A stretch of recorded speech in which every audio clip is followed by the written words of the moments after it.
Welcome back to Dark Whisper Sleep, where real horror sleeps next to the truth. Before we begin tonight's story, I want you to get comfortable. Dim your lights, put on your headphones, lay down and let everything around you go quiet. We're about to step into a space where the line between myth and memory fades. But first, let me know in the comments, where are you listening from? And what time is it right now? Then to see who else is brave enough to be awake for this one. Have you ever stared at yourself in the mirror a little too long, past the first glance, past vanity into something else? Have you noticed how your face seems to change, like it isn't quite you anymore? What if I told you that some mirrors remember us longer than we remember them? Tonight we uncover the chilling truth behind why you should never look in the mirror at midnight. As a joke, not for a dare, but because you might not like what's looking back at you. There's a forgotten ritual whispered through school hallways and childhood sleepovers. You stand alone at midnight, lights off, a single candle, a mirror. Say a name 3 times, Bloody Mary or something else. Wait. And watch. Some say a woman appears, face shredded, eyes hollow. Others say it's a version of you that shouldn't exist, one that hates you, one that wants out. But those are just stories, right? Well, here's where it gets strange.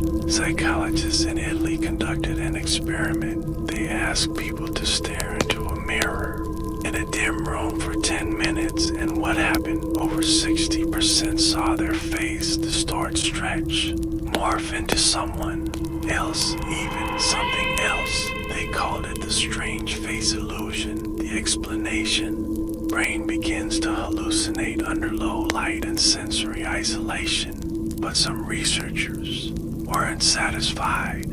They said these hallucinations were too specific, too personal, as if something else was staring back.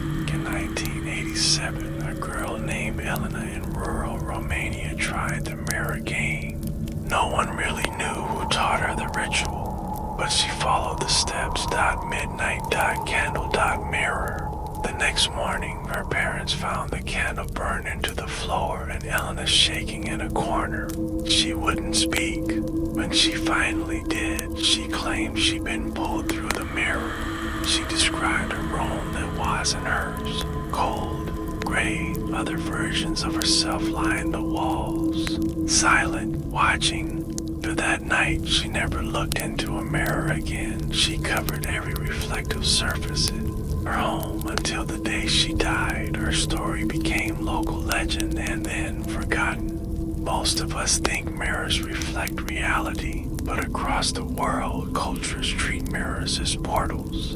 In Mexico, it's said mirrors absorb energy, both good and evil. In Japan, there's a belief that mirrors hold spirits, and if broken, they escape.